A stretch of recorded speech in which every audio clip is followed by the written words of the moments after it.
Monsieur le Président du Césaire, Mesdames et Messieurs les membres du Césaire, bravo pour votre travail parce que ça nous aère un peu l'esprit et que ce côté décalé qu'on retrouvait chez certains prospectivistes, je pense à Bertrand de Jouvenel dans mes souvenirs d'étudiants, voilà, ça fait du bien, ça permet de sortir du cadre strictement administré des choses. Si j'ai bien compris, votre parti pris est celui du consommateur et essentiellement du consommateur breton. C'est un parti pris de départ.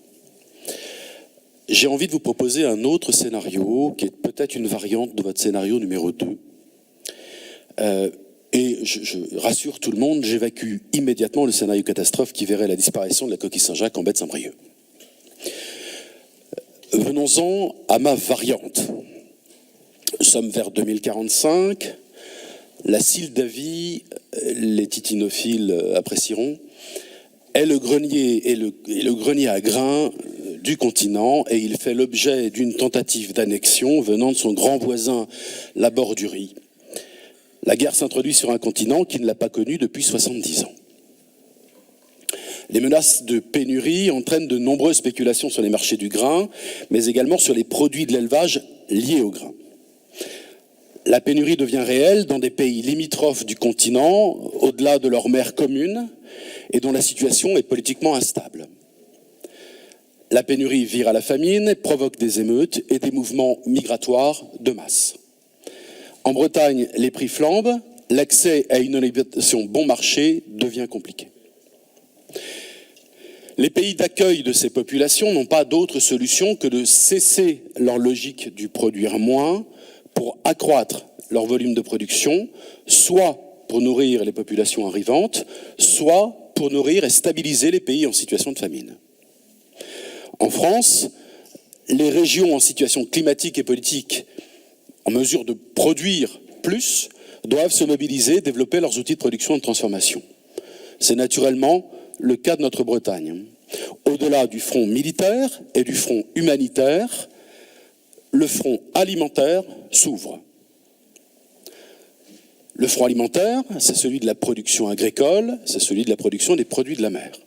Vous l'avez compris, les 3,4 millions de Bretonnes et de Bretons de la Bretagne administrative, virgule, produisent l'alimentation de 13 millions de personnes. La crise internationale qu'engendrerait une telle situation serait également de nature à faire évoluer les modes d'alimentation de tous, en Bretagne et dans tous les pays concernés par la guerre et par la famine. La question devient alors la question du manger, tout court. Elle rassemblerait les Bretonnes et les Bretons pour remédier à l'histoire redevenue tragique. Elle donnerait une nouvelle puissance à la Bretagne dans les rapports de force internes au continent. La Bretagne ferait valoir ses conditions climatiques, restées malgré tout favorables à la production alimentaire, plus favorables qu'ailleurs.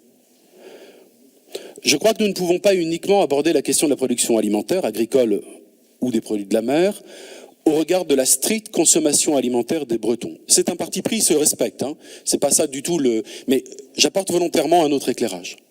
Tout cela pour vous dire que nous devons maintenir et développer nos capacités à l'exportation. Il y va de notre puissance, donc de notre richesse, donc de notre capacité à nous développer et à nous faire respecter. C'est une question géopolitique. Et la géopolitique est un rapport de force. Dans le rapport de force, on peut être nourri par des traditions de pensée, des valeurs, mais ça reste un rapport de force. Nous ne pouvons approcher l'avenir sans considérer que nous ne vivons pas dans un monde clos, que nous ne pouvons pas nier le caractère tragique de l'histoire. Celle-ci n'est pas finie, comme l'écrivait Francis Fukuyama.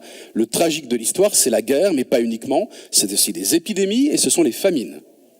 N'y voyez aucune preuve de pessimisme, je ne le fais pas pour le plaisir, je ne le souhaite pas évidemment, mais c'est la réalité de l'histoire et nous avons le devoir de nous y préparer d'une façon ou d'une autre. Nous vivons dans un monde où les puissances s'évaluent les unes les autres. Puissance n'est pas nécessairement violence. En revanche, puissance est toujours la condition permettant de vivre librement et en responsabilité. Je le dis vis-à-vis de nos collègues qui ont tout à l'heure émis le désir de réglementer pas mal de choses. Voilà ce que je voulais vous dire sur ce scénario. Ce n'est pas le plaisir du scénario catastrophe. Vous l'avez compris, il y a demi-mot, c'est des choses que l'on peut frôler ces temps-ci. Voilà, et c'est un scénario dont il ne faut pas rejeter l'éventualité systématiquement. Je vous remercie. Merci bien. Carole Lebéchec, pour terminer. J'espère que je ne ferai pas s'étrangler Monsieur Penel.